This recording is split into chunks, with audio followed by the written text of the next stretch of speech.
Hola, bienvenidos al podcast político.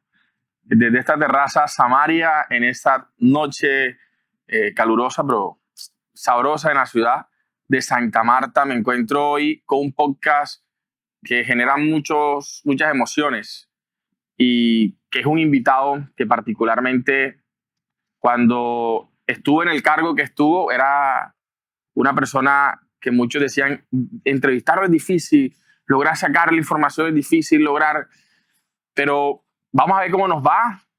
Como siempre les digo, me considero más que todo un influenciador de opinión y hoy aquí en el podcast político, el número 36, tengo el gusto de presentarles a Rutger Antonio Escorcia Caballero, el rector de la Universidad del Magdalena por 8 años, el responsable de la acreditación por alta calidad, lo que para muchos parecía imposible, lo que para muchos parecía una locura o un pretexto del profe por mantenerse en la rectoría, pero el tiempo le dio la razón.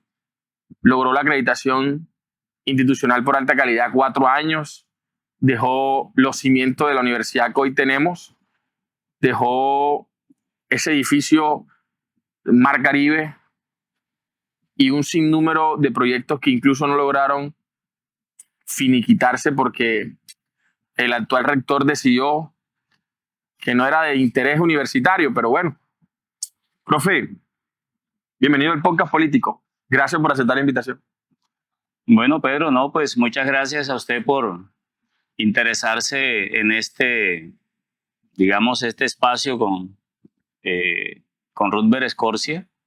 Sí, pues luego de esta rectoría hemos estado pues en otras actividades y distante un poco pues de los procesos administrativos, normales de la institución. Y bueno, aquí estamos. Su insistencia. Gracias, profe. Yo quiero, antes de preguntarle algo, quería, delante de todos los que nos escuchan en Spotify, nos ven en YouTube y Facebook, yo hice parte de esa generación de estudiantes que lo conoció usted como rector en sus 2 últimos años. Y infortunadamente también hice parte y tengo que pedirle hoy perdón públicamente, profe, y quiero pedirle disculpas por mí, creo que en nombre de muchos aquellos que de pronto no han tenido la oportunidad de hacerlo, por haber sido parte, por haber escuchado, por haber tenido el conocimiento y no hacer nada de ese evento que tristemente muchos recuerdan como la tiradera de huevo. Creo que hoy de cierta manera me avergüenza, me genera asco, rechazo, y yo quiero públicamente, profe, pedirle a usted disculpas. Creo que lo que usted hizo por la universidad debió tener una salida diferente.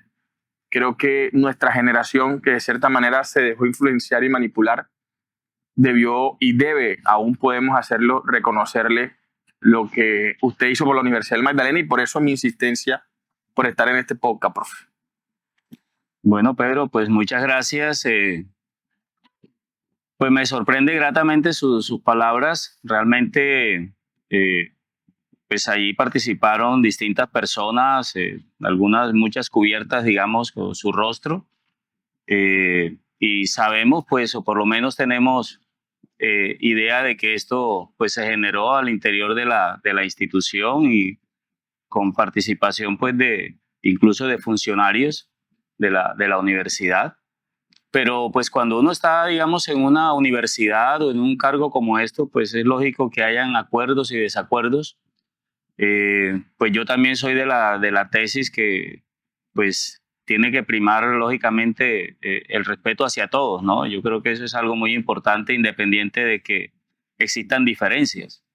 Pues de hecho, pues la universidad debe ser un espacio de discusión, de diálogo, de muchos disensos alrededor de los temas académicos, de los temas administrativos, de los planes de desarrollo, porque universidad significa eso, ¿sí? Pero esa, digamos, diferencia que existe, pues no debe dar lugar para ese tipo de actos. Sin embargo, cuando uno desempeña pues un cargo público, pues se expone también a muchas cosas, ¿sí? Yo no cuestiono, digamos, que se desee, digamos, un cambio en una administración cuando está terminando o no, pero creo que no era la forma.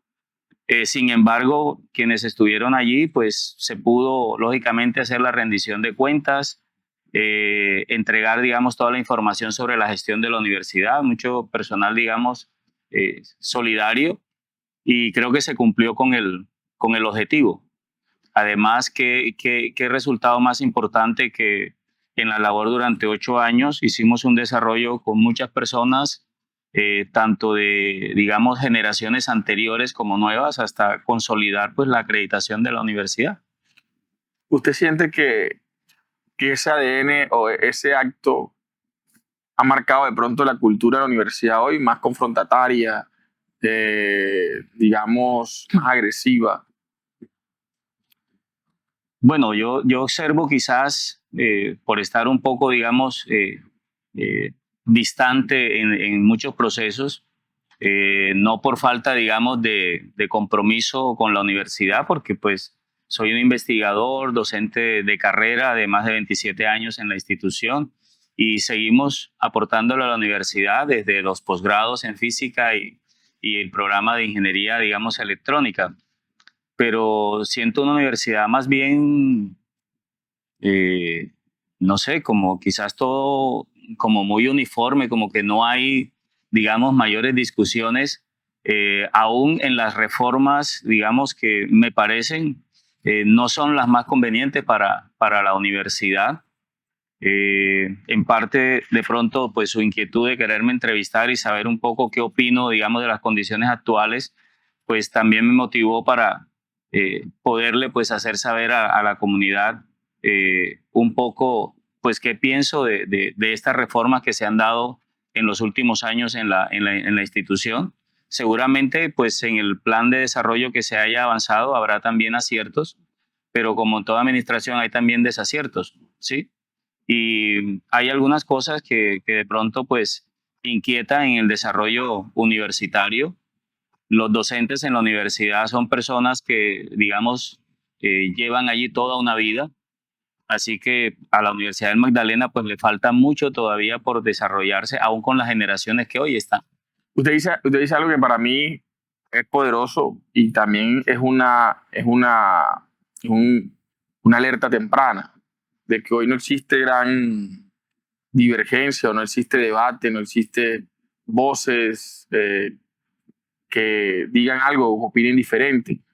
Que en su rectoría usted siempre tuvo estudiantes, siempre tuvo el debate, siempre hubo la generación. ¿Qué cree usted que llevó a que en palabras más, palabras menos, se apagara las voces críticas de la universidad? Bueno, es una pregunta que no es sencilla porque pues eso puede obedecer a diversas, digamos, razones, ¿no? Sí. Algunas pueden ser que les parece que la universidad va bien, otros puede ser que les parece que no va bien, pero no quieren, digamos, pronunciarse o manifestarse, no quieren generar, digamos, discusiones. Pero eso es por miedo. Bueno, algunos manifiestan que es así, ¿no? Pero eso depende de cada quien que lo experimenta o lo vive, quien puede decir si siente o no temor por algo. Porque en su época, profe, yo recuerdo, porque hice parte, nos movilizamos en contra de la modificación de los estatutos, cosa que esta vez no pasó, cosa que incluso la gente se vino a enterar, pues hace poco, hace unos 2, 3 meses, porque ya se hablaba de elecciones y se enteró la ciudadanía en general de que, oh, sorpresa, en diciembre cambiaron los estatutos. A ver, nosotros tuvimos diferentes manifestaciones de la comunidad universitaria, pues recuerdo de estudiantes, pues uno que hizo, digamos, como una huelga de hambre, que luego pues tuvo que ser, digamos, internado en una clínica, algunos hicieron protestas en la entrada de la universidad, pero siempre, por lo menos dentro de, digamos, el equipo que estuvimos pues trabajando durante todos estos años, siempre primó el respeto por la diversidad, por las diferencias y que pues sea estudiante, profesor o funcionario, se pudiese, digamos, disentir y manifestarlo en cualquier espacio, en cualquier reunión. Eso nos llevó a establecer diálogos, por ejemplo, incluso estando presente la misma Procuraduría, la Defensoría. Eso es parte, digamos, de la dinámica. creo que lo que no está bien, digamos, es que uno como administrativo asuma que si alguien tiene disenso con uno o tiene diferencias, entonces eso significa, digamos, no sé, entre Que es de un comillas, grupo político fuera que quiere venir. no, o entre comillas, digamos, un enemigo, como a veces, digamos, pueden pensar algunos. Pero usted no ve al ingeniero Vera como Creo que la universidad es esa. Si uno mira la universidad francesa, la universidad en España, en los Estados Unidos, es así, ¿no? Sí, es universidad, tiene que haber diversidad de pensamiento. ¿Usted cómo viene al profe Vera? Él dice que prácticamente se le escucha y se le entiende que usted es un enemigo de su gestión, pero le pregunto, profe Rupert, ¿usted cómo ve al ingeniero Vera? No, más bien me refiero, digamos, pues usted me está planteando algo de que se manifiesta eso. Yo creo que, digamos, es importante señalar que, digamos, durante este tiempo, durante estos 8 años que pasaron, digamos, estos 2 periodos rectorales, yo me he dedicado a mi actividad, pues, académica y algunos temas quizás personales y a la familia, dedicarle tiempo a la familia. Soy un hombre de familia y que le gusta también salir, incluso ir al supermercado, hacer muchas cosas. Es decir, yo sigo siendo el mismo antes y después de la rectoría, sigue siendo la misma persona. Yo no podría, digamos, o sea, debo referirme a digamos, como una línea de tiempo, quizás, de acuerdo con la pregunta que me hace. Y es que, mire, cuando nosotros llegamos a la institución, a la universidad, presentamos un plan de gobierno y un plan de desarrollo a 10 años y muchos de esos proyectos se desarrollaron. Algunos quizás quedaron incompletos y siempre usted pensará que hará falta tiempo para poder gestionar. Sí, claro. Pero pues para eso también están, digamos, los administrativos que lleguen y uno construye sobre lo construido, ¿sí? Pues yo cuando regresé de mi maestría, pues participé del plan de refundación de la universidad con muchos profesores que eran antiguos, incluso profesores míos, y la universidad salió adelante. Seguramente en ese proceso hubo aciertos, desaciertos, hubo estilos que gustaron, otros no gustaron, pero lo que debe primar es que la universidad se desarrolle como tal. Y nosotros no podemos desconocer que la universidad en los últimos 25 años ha sido un desarrollo, digamos, vertiginoso. Eso no significa que no hayan, digamos, problemas, pero terminando nosotros la rectoría, bueno, vale la pena aclarar que cuando yo llegué a la universidad, el estatuto general no tenía restricciones para reelecciones, podía ser indefinida.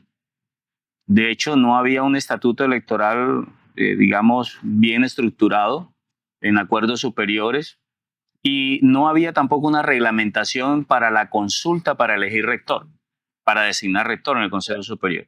Todo eso hizo parte, digamos, de un área, digamos, de desarrollo en la parte administrativa, donde también se creó la planta de personal administrativa, es decir, la de los empleados administrativos. Se amplió, era muy, muy baja y llegamos a más de 230 o 250 empleos administrativos que fueron vinculados en provisionalidad.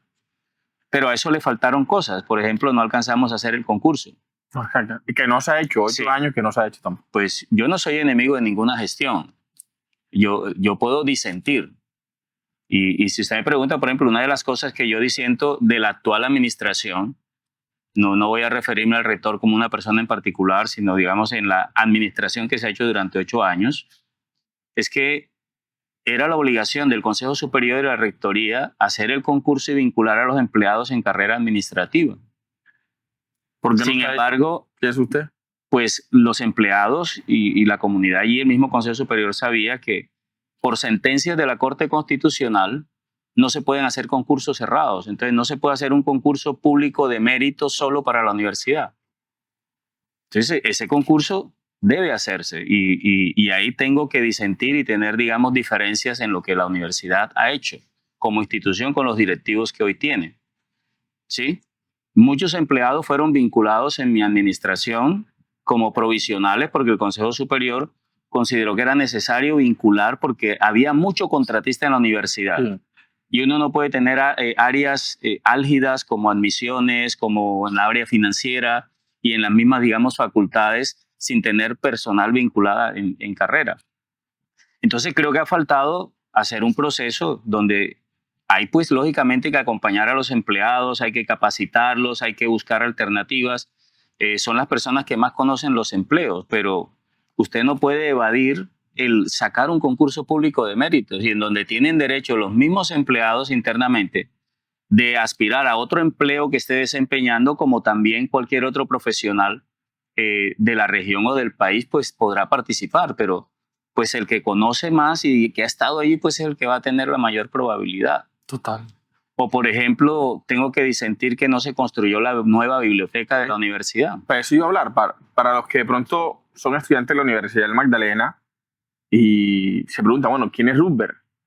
Algunos, si acaso, lo tendrán en mente, los chicos de talento muy seguramente nunca se les ha hablado de Rupert, pero para esos estudiantes que nos escuchan, quiero preguntarle por todo eso, es decir, rápidamente, ¿cuáles fueron esas obras que usted dejó a la universidad, iniciando claramente por la primera acreditación institucional, por la acreditación institucional de 4 años, y esas que tampoco, bueno, que dejó y que no se pudo culminar, y saber de pronto por qué o qué pasó ahí? Entonces yo quiero darle ese espacio, profe, para que hablemos yo lo llamo su legado, porque cada rector tiene un legado.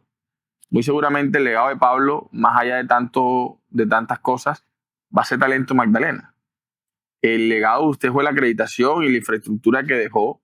El legado de Carlos Caicedo puede ser la refundación. Que yo quiero preguntarle rápidamente, ¿usted cree que la refundación es o no fue el camino correcto? Porque el rector en la última asamblea cuestionó la refundación. La culpó de los altos valores de la matrícula. O sea, su opinión corta para usted que representó la refundación, si fue el camino o pudo haber otro camino mejor o qué, y para pasar después a su legado. Bueno, cuando las instituciones están en crisis, se necesita, digamos, pues tomar decisiones. Y siempre salir de la crisis es posible, pero eso también tiene unos costos, ¿no? Sí. Nosotros estábamos en una universidad pues que realmente no era financieramente viable, pocos programas académicos, sí, la matrícula era casi insignificante, por decirlo así. Y lo que hicieron fue presentar una propuesta de un plan de desarrollo y de crear una serie de carreras que parecían, digamos, una utopía, ¿no? Por ejemplo, tener aquí cine y audiovisuales o antropología, carreras como de ese tipo, porque de pronto como derecho, medicina, eran cosas, digamos, llamativas, atractivas. Yo creo que, pues, la decisión que se tomó ha tenido, yo diría que muchísimos aciertos, porque que la universidad hoy tenga más de 20.000 estudiantes, que tenga una diversidad, digamos, de carreras, aunque todavía se requieran, digamos, un número de carreras diferentes que de pronto no tenemos. Y ese fue un proceso donde se construyó pues con profesores, con estudiantes de la época, con funcionarios que también, digamos, apoyaron, pero fue necesario hacer pues unas reformas y apostarle. Entonces, con esos costos de matrícula no eran viables, pero posteriormente hubo ajuste. Yo recuerdo que siendo rector hicimos 1 o 2 reformas para disminuir un poco más la matrícula, pero las universidades pues requieren pues ingresos, y mientras no haya financiación, digamos, estatal que supla, digamos, esos recursos, pues usted no tiene manera de cómo decir, pues no contemos. Pues si ahora la educación superior llega a ser pues gratuita, pues seguramente eso va a beneficiar no solamente a esta universidad, sino a todas. Puede que algunos no estén de acuerdo pues con algunos aspectos, ¿sí?, que se hubieran podido, digamos, dar en esa época. Quizás que algunas carreras no se renovaron, ¿sí?, se tomaron decisiones, pero yo creo que pues los hechos muestran que era necesario un cambio en la universidad, y que hubo un proceso donde participó pues mucha gente que estuvo de acuerdo. Si Si hoy usted no está de acuerdo con algo en lo que participó, pues no sé, pero fue su decisión y hoy hay un resultado. La ¿Sí? universidad. Las decisiones son así, digamos, tienen su impacto positivo o negativo y yo creo que aquí mayoritariamente el impacto ha sido positivo porque tenemos una universidad, digamos, más robusta y que pues mucha gente quiere venir a estudiar aquí, hacer sus carreras. Usted recibió una universidad y construyó sobre lo construido y dio el resultado de la acreditación. Usted como rector dejó unas piedras, dejó unos inicios.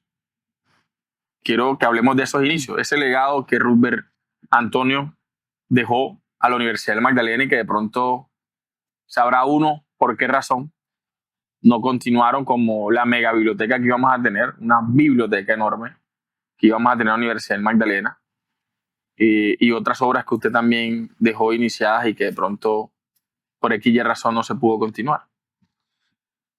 Bueno, es tratando, digamos, como de señalar algunos puntos, digamos, como muy concretos, porque fueron muchas cosas, pues la universidad es una institución compleja y había que hacer, digamos, pues tanto trabajo en infraestructura como en personal docente, como en capacitación, como la planta administrativa. Entonces, pues una de las cosas que señalé ahorita fue pues la creación de la planta administrativa. Había muy pocos empleos y creamos más de 160 o 180 empleos en la planta administrativa que hoy está.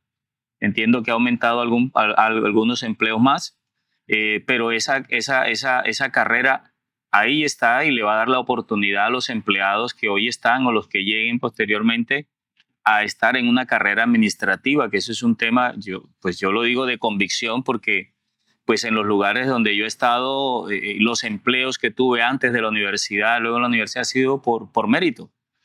Y simplemente ese es un concurso público de méritos que debe surtir su proceso. No sé qué esté, digamos, pensado pues a futuro con esa planta, pero creo que eso le dio una fortaleza administrativa a la universidad. Se creó oficina jurídica que no existía, se creó el grupo de contratación, se creó la carrera con su estatuto, con todas las posibilidades que esto lleva cuando ya una persona está en la carrera.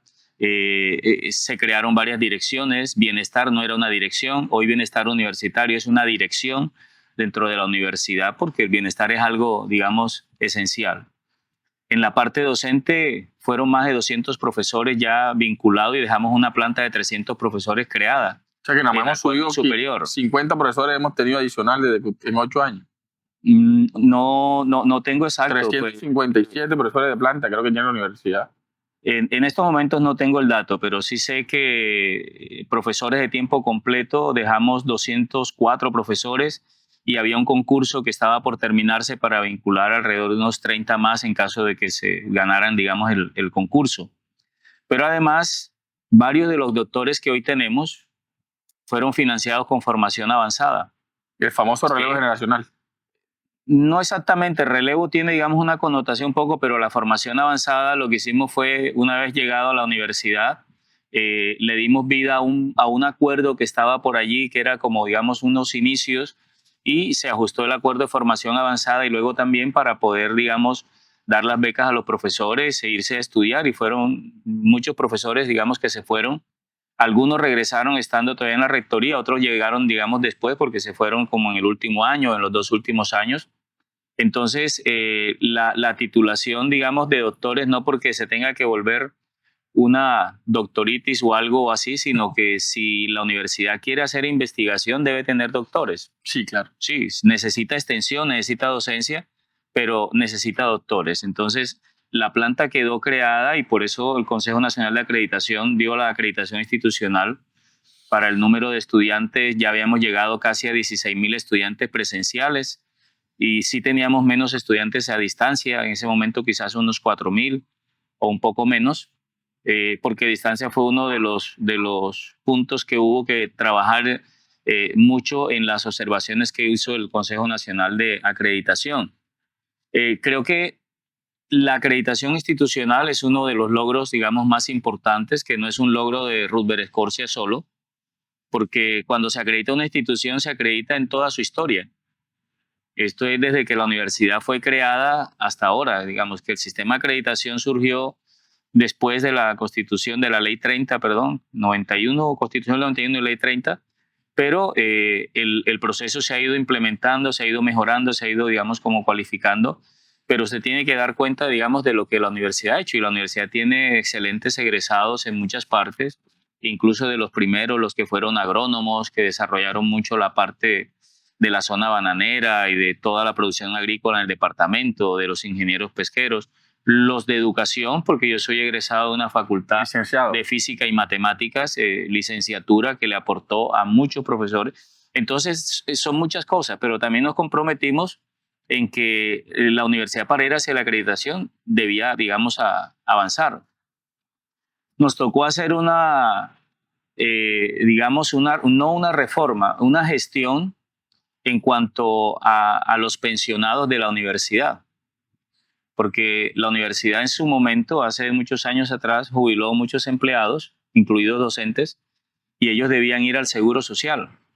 Entonces eso fue también un logro muy importante porque se fue gradualmente pasando hacia allá, y quedó pendiente un convenio de concurrencia con Hacienda y la Gobernación para que ya pues los pensionados que quedaran pues se les pagara, digamos, de manera adelantada de parte del Ministerio de Hacienda y no al revés. Eso permitió ahorrar recursos. Una de las cosas pues que señalaban los mismos funcionarios, las visitas que hacían, es que nosotros entregamos una universidad con cero obligación financiera. No había ningún crédito en la banca. Y quedaron los recursos ya contratados. Lo que hoy es el edificio Mar Caribe, que se iba a llamar Río Magdalena, cambiaron la denominación, y el Centro de Bienestar Universitario, o sea, los dos nuevos edificios que están ahí cuando se llega a ese sector, y el Mar Caribe, que es un edificio con mucha dinámica, porque él se diseñó pensando en que la parte del primer piso fuera, digamos, para simposios, para congresos, para eventos, por eso todos los auditorios que hoy tienen, esos diseños se hicieron. ¿Qué pude, digamos, tomar de lo que había? Pues habían unos diseños muy básicos de lo que se quería con esos edificios. Y nosotros, pues, buscamos sobre esos diseños, incluso personas que habían participado sobre los edificios Sierra Nevada y Ciénaga Grande, y se logró, pues, un edificio que yo creo, pues, muy bonito, muy funcional, muy funcional. Y eso se hizo con recursos en caja. O sea, no fueron créditos. Y pues hubo que resolver pues unos temas, como le digo, pensionales y de algunas deudas de la universidad, pero se pudo entregar así. ¿Qué lamento yo? Pues que en esa discusión se había planteado ya la nueva biblioteca. Había la discusión si se iba a llamar Gabriel García Márquez en honor a nuestro Nobel o no. Acabo. Pero se diseñó y esas vallas estuvieron allí en la universidad. Era una biblioteca que salía por casi 27 mil millones de pesos. Y la interventoría como 1.000 y algo más o menos. Y todo el proceso se adelantó, se le sacó licencia de construcción, se pagaron los diseños, ¿sí? Ya se había seleccionado el banco, que creo que era la vivienda, para un crédito por 24 mil millones. Sería el primer crédito que le quedaría, digamos, a la universidad en un plazo de 7 años, y tuviéramos ya hoy una biblioteca, porque Enorme. pues esa biblioteca hubiera, digamos, impulsado mucho más la acreditación, porque los espacios para los estudiantes, de acuerdo al número de estudiantes, usted necesita un número de metros cuadrados para brindar los servicios de biblioteca. Todo el tema, digamos, tecnológico. Esto tenía también una sala de exposiciones en la parte, digamos, inferior. Quien pueda ver los diseños se da Había un cubo cuenta tecnológico. que había un cubo tecnológico. Entonces, eso quedó allí. Uno entiende que pues cada administración prioriza, ¿no? Sí, pero siempre, digamos, nos quejamos sobre todo en las alcaldías, las gobernaciones, que siempre cambian y que no están. Pues la universidad tiene un plan de desarrollo, digamos, a 10 años que estaba formulado, y venía otro plan de desarrollo. Pienso que ha sido, digamos, un error no haber sacado la biblioteca adelante, ¿ya? Pues seguramente priorizaron otras cosas, pero Creo que la universidad hoy una de las falencias grandes que tiene es que no tiene una gran biblioteca que se la merece y que es fundamental para que más programas se sigan acreditando, renueven su acreditación por un número mayor de años y que impulse pues esto también, todos los procesos, digamos, tecnológicos actuales. Hablemos de la actual administración, o sea, del nuevo modelo de gobierno, entendiendo lo que usted dejó, lo que no se continuó. ¿Cómo ve la universidad usted en estos 8 años? ¿Cómo la ha visto en estos 8 años? ¿Siente que ha cambiado, no ha cambiado? Y ahí le coloco otra. No solamente cómo la ha visto, ¿qué siente que no ha cambiado? ¿Qué siente que cambió? Y digamos que siente que de pronto no cambió ni mejoró, sino que empeoró. Bueno, digamos pues la universidad quizás ha crecido un poco más, pero los datos que uno observa es que, por ejemplo, en cuanto a programas académicos, creo que la universidad alcanza ahorita casi 100 programas académicos. Antes teníamos menos de 70 programas, pero no todos los programas pues, han logrado tener los estudiantes en el número. Digamos, cuando uno mira las estadísticas, en programas pudimos aumentar más del 100%, pero en estudiantes no incrementamos más del 30%. O sea, creamos el programa sin Y tener estudiantes. Bueno, es probable que algunos estén así. Cuando nosotros llegamos a la universidad, habían posgrados que no tienen estudiantes porque no son atractivos o porque resultan de pronto un poco costosos, ¿no? O sea, hay diversidad de razones, pero no hemos crecido en la misma forma. De hecho, aunque no tengo un dato pues, oficial así, creo que la universidad en presencial está como en unos 17,000 estudiantes, algo así. Sí, señor. Y hace 8 años atrás estábamos casi en 16,000. Entonces ha habido un crecimiento importante en lo que antes era educación a distancia, seguramente respondiendo a necesidades del territorio, del municipio. Pero creo que podemos, digamos, seguir avanzando más en los posgrados. Necesitamos más posgrados de investigación, lo que pasa es que eso significa recursos, inversión. Siento, digamos, un poco que el profesorado no ha dimensionado, digamos, las reformas en los estatutos, porque sí me parece, es una de las cosas que no estoy de acuerdo. Creo que la universidad pues debe ser más democrática, no por hacer, digamos, ejercicios políticos, ni mucho menos, pero sí comparo, digamos, los 3 cambios que se hicieron. Cuando nosotros reglamentamos la consulta rectoral, se estableció que la consulta, bueno, ya venía así en el ejercicio anterior, docentes y estudiantes, y en la reglamentación de la consulta se dejaba que se escogían los 3 mejores, digamos, resultados en la consulta. Sí, pasaban los 3 primeros. Sí, pero digamos, si pasaban más de 3, se escogían los 3 primeros, ¿no? Pero solo se exigía el 10% en la consulta, tanto para profesores como para estudiantes, sin hacer diferenciación. ¿Sí? Después, antes de pandemia, hubo una reforma en lo que he podido, digamos, revisar, digamos, viendo como la línea de tiempo. En esa ocasión, pues entonces los profesores ya se empiezan como a separar. Dicen, no, son profesores de planta, ocasionales y de cátedra. Y ya no es el 10%, sino es el 20%, 20% y 20%. ¿Sí? Eso lógicamente hace el proceso pues un poco más difícil. La gente conoce pues a quienes están en ejercicio y a quienes tienen más contacto con la universidad. Oye, el catedrático es un empleado.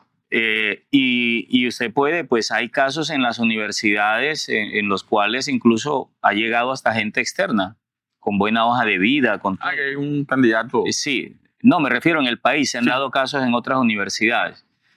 A nosotros, o a mí me parece que esa reglamentación estaba bien, que no era necesario modificarla, ¿sí? Y se hicieron cambios, por ejemplo, la consulta que antes se debía iniciar 90 días antes, se cambió en esa ocasión a 30 días. Lo que pasa es que entró la pandemia y eso obligó a la consulta virtual al año siguiente y quizá eso no se notó. Claro, y se reformó el año anterior en diciembre antes de terminar el periodo rectoral. Ahora en diciembre volvieron a reformar el estatuto, también en diciembre, ¿sí?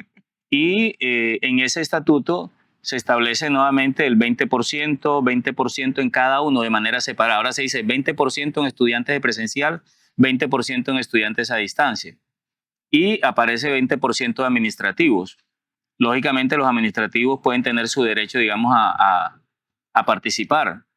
Pero con pues, 3 años de antigüedad, tengo entendido que sí, la condición. Sí, ahí creo que algunas, en la reglamentación nuestra se estableció 1 año y medio para profesores de cátedra, porque de acuerdo a las reclamaciones que hacían, sí, decían que podían vincular catedráticos y decían, no, aquí no hay interés de esto, se coloca 1 año y medio y pues no pueden haber catedráticos nuevos que se vinculen para que apoyen, digamos, una consulta.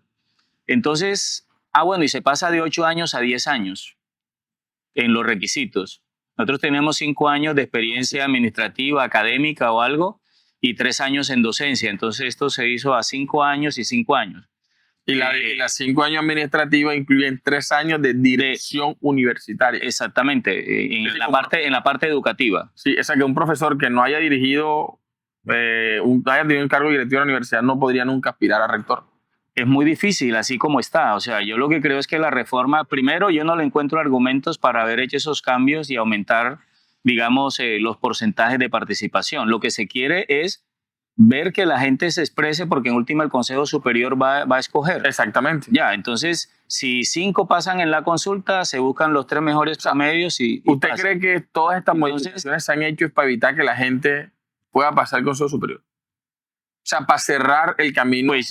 Pues yo veo que se están cerrando las puertas a los mismos docentes que son los que, digamos, normalmente aspiran, digamos, a estar en esos cargos directivos, incluido el de rector. Entonces, pues creo que esa es una reforma que retrocede en los procesos de participación de la institución. Y por eso, digamos, es una de las críticas que puedo hacer, digamos, en los resultados en estos años, digamos, de desarrollo de la universidad, ¿no? Pues ya le comenté, pues lo de la biblioteca, creo que ya se ha hecho un esfuerzo grande y debió construirse. Pero bueno, cada administración es autónoma. Usted ya aprobó el plato de la reforma, de las reformas. Uh-huh. Ya nos dijo con qué estábamos inconformes. Uh-huh. Usted fue rector. ¿Usted cree que estas reformas tendrán repercusiones futuras en el actual rector? ¿O qué usted cree que puede estar percibiendo o que puede percibir el resto del profesorado alrededor de las reformas que han venido? Ya se sobreentiende y le pregunto nuevamente por ratificar, no está de acuerdo con las reformas que se hicieron. Uh-huh. No entiende la razón por la que se hicieron. Si uno piensa mal, uno lo que cree es que el rector lo que está haciendo es que las elecciones sean tipo sastre, solamente a la medida de el que le convenga. ¿Usted cree que estas reformas pueden resarcirse? O sea, ¿a futuro qué le representará a la universidad esta reforma? No, pues como todo, creo que es un reto para la comunidad universitaria, sobre todo el profesorado y los estudiantes también. Yo creo que pues, la reforma no es conveniente y deben propiciarse espacios en donde se discutan y se busquen mecanismos para que haya una consulta que realmente sea pues, con una amplia participación de quienes aspiren, digamos, a la rectoría. Como le decía, cuando nosotros llegamos, la posibilidad de reelección era indefinida. Nosotros colocamos solo 2 periodos. Que se ajustara el plan decenal. Y en vista de que realmente pensábamos que había algunas cosas que debíamos culminar, se hizo una propuesta de modificar nuevamente, digamos, el estatuto. El ministerio no le pareció, hubo discusión, al final esa propuesta se retiró.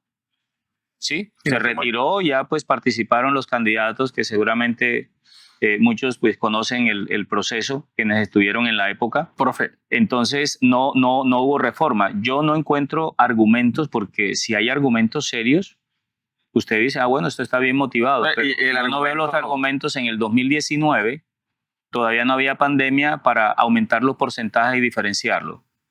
¿Cuál era la razón? Además, si la gestión se está haciendo bien, la gente le va a respaldar. Total. No hay problema. Y ahora, pues, todavía le tengo el mucho más complicado. Entonces, le tengo el argumento. Yo sí creo que los profesores deben analizar más alrededor de la reforma en ese sentido, porque es una reforma estructural. ¿Sí?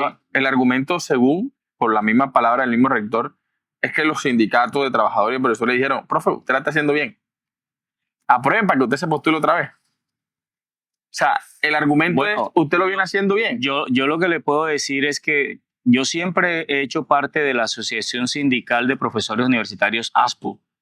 De pronto no he sido un sindicalista activo, pero hago parte de la asociación, y aunque puedo no estar, digamos, de acuerdo en algunas decisiones en la historia de la universidad, no ahora, sino en la historia desde que soy docente en la universidad, pues siempre me he mantenido allí y nunca me he querido retirar, pero por lo menos a mí no me consultaron. O sea, si eso dijeron que ASPU... O sea, que ASPU presentó... No digo los administrativos porque no hago parte, digamos, de esa agremiación, y es probable que así haya sido. Pero en el caso de ASPU, pues que me diga el presidente y los de la junta directiva dónde está la consulta que le hicieron a los profesores afiliados al sindicato para presentar una solicitud de que se incluyera un parágrafo de ese estilo, como apareció ahí en el Estatuto General. 2 días antes de... O sea, si lo hicieron, lo hicieron, pero lo hicieron de manera inconsulta. Es decir, fue unilateral, sí, por parte del presidente. No sé si el presidente o la junta, de verdad no conozco, porque pues tampoco pero no le consultaron como... No me he tomado la tarea de preguntarles. Pero normalmente usted pues convoca una reunión o hace una consulta por una encuesta en donde usted puede, digamos, decir, me parece, no me parece. Pues a mí no me llegó, y a mí me llegan los correos de ASPU donde informa el secretario todo sobre las decisiones que están tomando. Entonces, si lo hizo el presidente a motu propio, pues me parece muy mal hecho, pero yo no puedo decir eso porque realmente no lo he preguntado, no lo he revisado. Yo creo que mi posición estos años es que, bueno, nosotros hicimos 8 años, aquí venía una gestión de 4 y 4 años más, y que cada administración, digamos, haga su gestión. Yo no me puse en la tarea ni de apoyar ni de cuestionar nada, pues me dediqué a mis actividades, como comenté, digamos, en un principio, y ya a cada administración pues le evalúan, digamos, los resultados. Por ejemplo, en las pruebas saber, nosotros... En el último año, en las pruebas saber, estamos en el puesto 101 de 268 universidades. En el promedio. ¿Usted dijo la universidad? No, el año pasado. El año pasado. O sea, mirando, porque siempre hay estadísticas y uno siempre... ¿Pero hemos decrecido o hemos crecido? No tengo los datos. Lo que veo del comportamiento de los últimos 3 años es que hemos bajado. Estamos bajando en calidad. Entiendo que odontología y psicología están, digamos, en unas posiciones mucho más altas, han logrado un mejor resultado.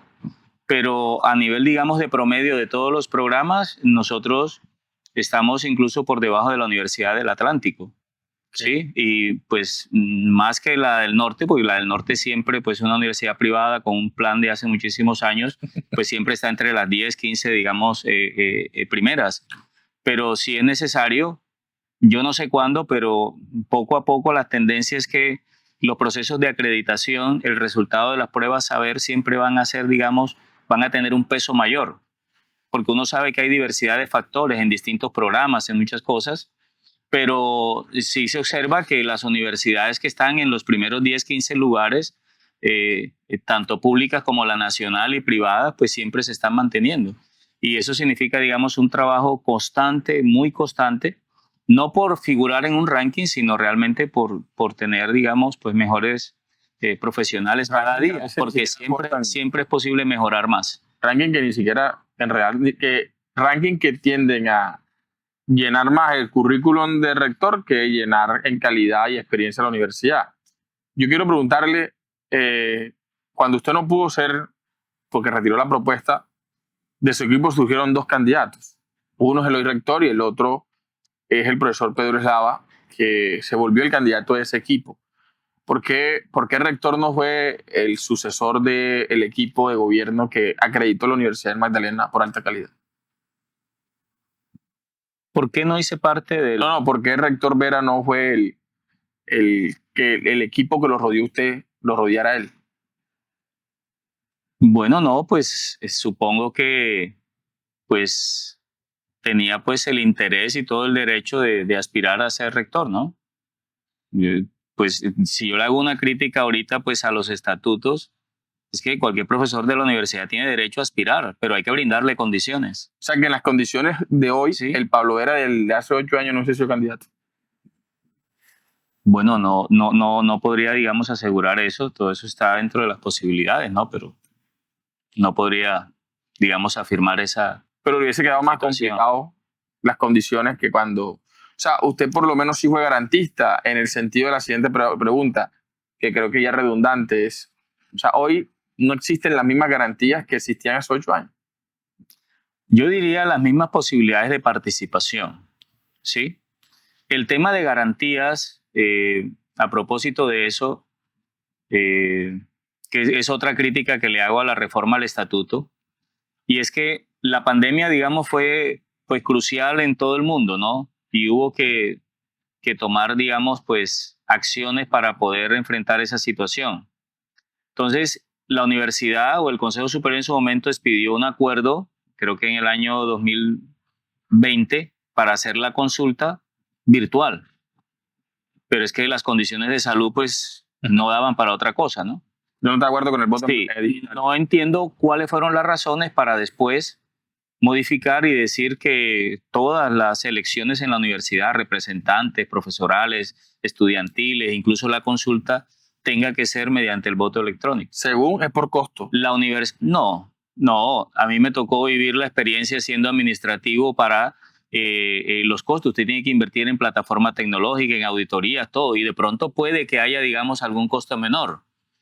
Pero eso es como si usted le dijeran pues que va a elegir alcaldes virtualmente o gobernadores. Son, digamos, entes distintos, lógicamente, pero es que el ejercicio democrático que la universidad traía, aún con sus, digamos, posibles defectos, propiciaba una jornada electoral en la universidad, en los centros regionales donde iban pues los delegados, los estudiantes. Seguramente el proceso podría tener críticas, eso no se desconoce, pero aquí se hacía una jornada donde llegaban las autoridades, la Procuraduría, el Consejo Superior, Como debe ser. la Procuraduría, donde participa. Eso es un ejercicio, nosotros estamos formando profesionales.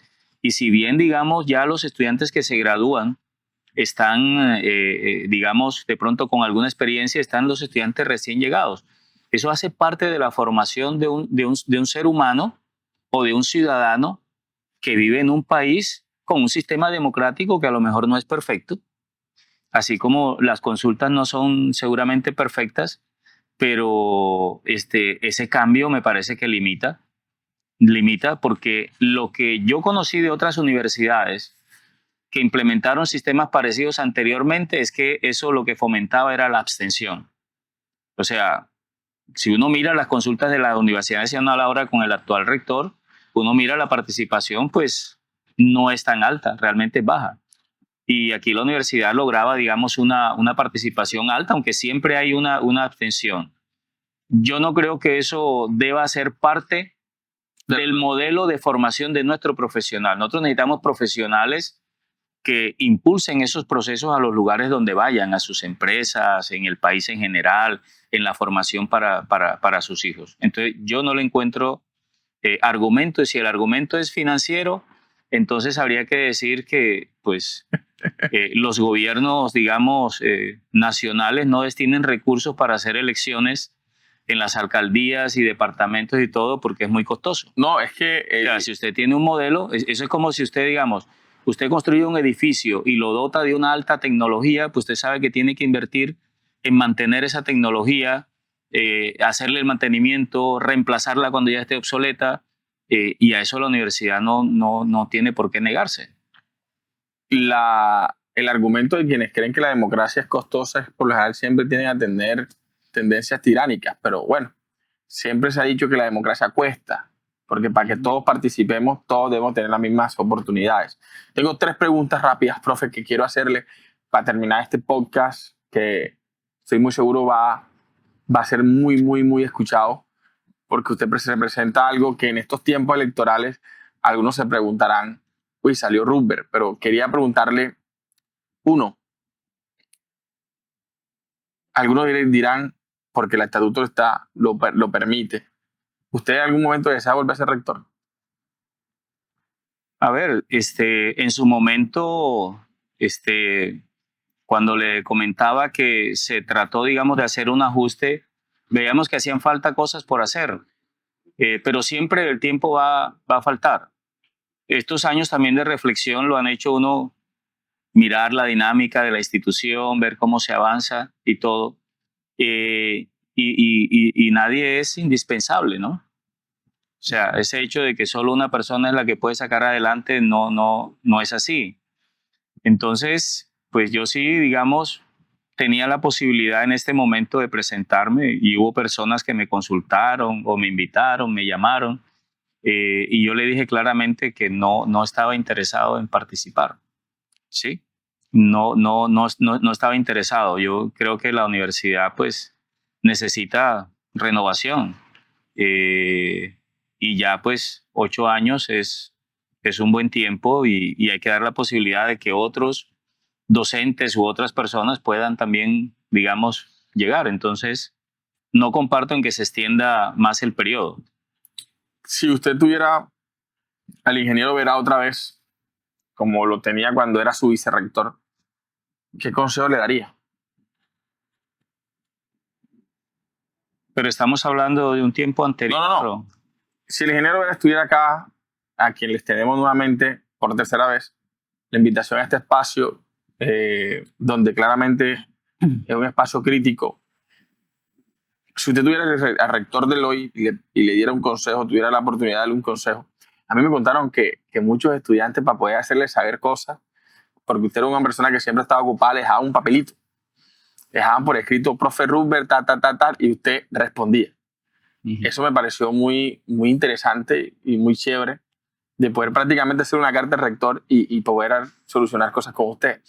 Si usted tuviese que mandarle algo al rector Vera como un consejo, ¿qué consejo le daría?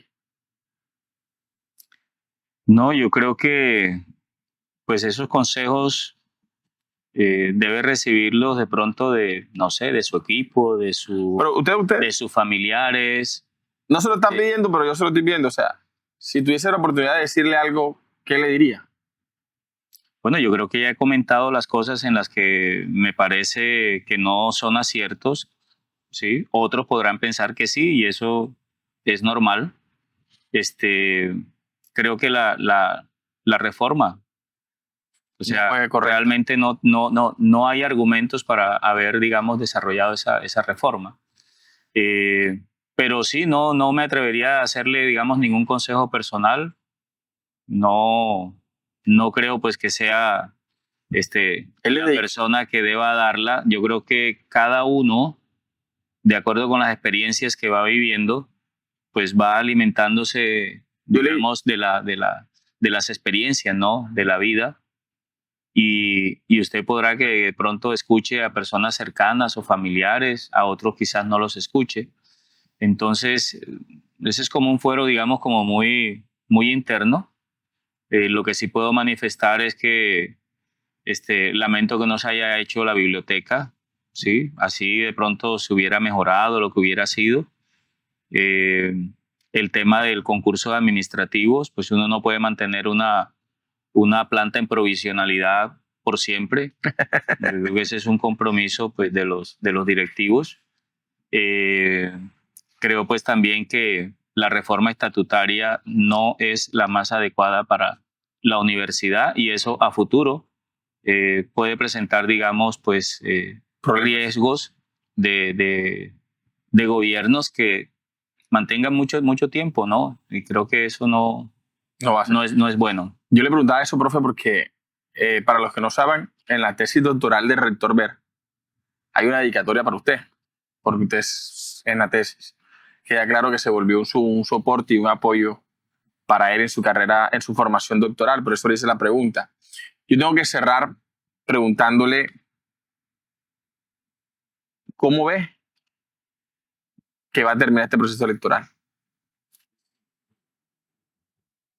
Bueno, partiendo de los análisis que le he compartido aquí, yo creo que lo más probable es que continúe el mismo rector, ¿no? Las, las, las normas o las modificaciones que se hicieron están prácticamente diseñadas para que alguien que todavía está apenas empezando carrera o no es muy conocido o no tiene, digamos, esa posibilidad de interacción, pueda quizás llegar incluso a la terna. Yo creo que deben abrirse los espacios. Me parece que la primera norma que se expidió, digamos, modestia aparte, creo que es participativa, porque es solamente 10% de estudiantes, no importa modalidad, ni si es pregrado o posgrado, y 10% de profesores. Porque la ley 30 lo que establece es que no hay elección de rectores, lo que hay es una designación por parte de un consejo. Se supone que el consejo es el que va, digamos, A designar. a mirar de las hojas de vidas que le lleguen, escoger uno. Entonces, porque si no, pues vayámonos a una elección directa, ¿no? O sea, reforme, pero eso es ir en contra de la ley 30, porque la ley 30 no contempla esto. Si a futuro ocurre en el país, pues ya serán otros escenarios, pero creo que es eso.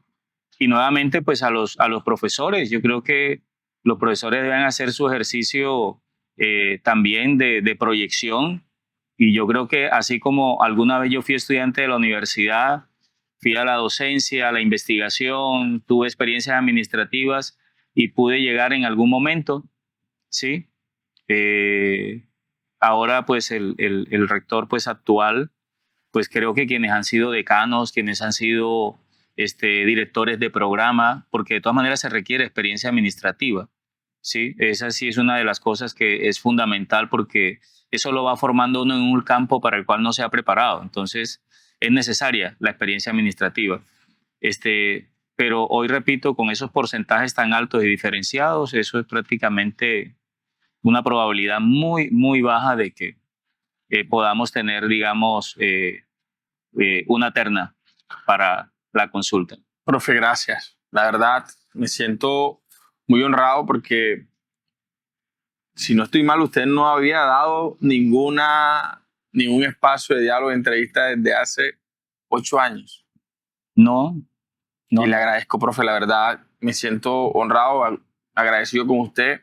Fui bastante insistente, toqué muchos amigos, muchas puertas, y yo siento que la universidad y todas las personas que se conectan con nosotros tienen que escucharlo, tenían que escucharlo, tenían que saber lo que usted dejó y sobre todo la visión de quien estuvo en el lugar que hoy está el doctor rector dirigiendo la universidad.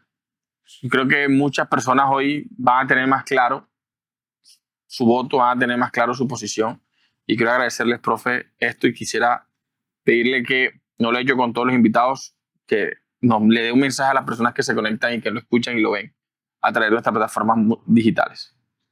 Bueno, primero, Pedro, pues agradecer la deferencia suya al inicio del evento con relación a ese acto que ocurrió pues en el cierre de nuestra gestión. Segundo, pues la invitación a la comunidad universitaria es a participar en el proceso, o sea, independiente de que se haya dado, digamos, una reforma de los estatutos y que se vea poco probable, ojalá pues se den la posibilidad de revisar las propuestas, ¿no? Y que la que consideren la mejor, esa respalden.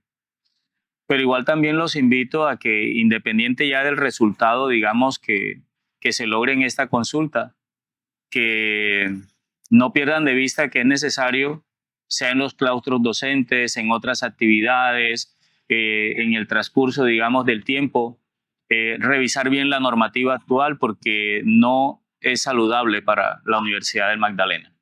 ¿Sí? Eso es, digamos, la invitación. Y además, pues que uno, pues para poder participar y tomar decisiones debe informarse. Entonces, pues para eso uno requiere la información. revisar qué están proponiendo, qué se está haciendo. Yo, como siempre, voy a ejercer mi derecho de participar, ¿sí? Y, y de discutir con personas qué me parece, qué no me parece, y en últimas, así, digamos, no se conforme una terna o el resultado, digamos, que aparezca, pues voy a hacer mi análisis pues objetivo y a participar, porque creo que es un derecho el que uno tiene y que, digamos, como ocurre en otros países, hay personas que no tienen derecho al voto, ¿no? Aquí pues existe el derecho para nuestros gobernantes, pero pues a nivel universitario hacer una consulta significa expresar una opinión. Entonces tampoco es bueno quedarse sin opinar. ¿Va a estar en el foro de profesores el 18 en la mañana? No sé, depende pues cómo esté de compromisos, pues es probable para, digamos, escuchar también Su presencia sería qué se propone, ¿no? bastante fuerte ahí en ese evento. Profe, muchas gracias, yo. A usted muy amable por el espacio eh, para conversar sobre este tema en general. Gracias, profe. Soy Pedro David Tobías y este fue el episodio 36 del podcast político. Creo que el más largo, pero necesario para la democracia universitaria, necesario para Santa Marta, necesario para todas las generaciones de jóvenes que han pasado estos 8 años por la universidad. A todos, gracias por conectarse con nosotros. Los invitamos a que se suscriban a nuestro canal de YouTube. Nos sigan en Spotify y también en Facebook, Twitter e Instagram. Este es el podcast político, el espacio donde hablamos de política con los actores principales de ella. Muchas gracias.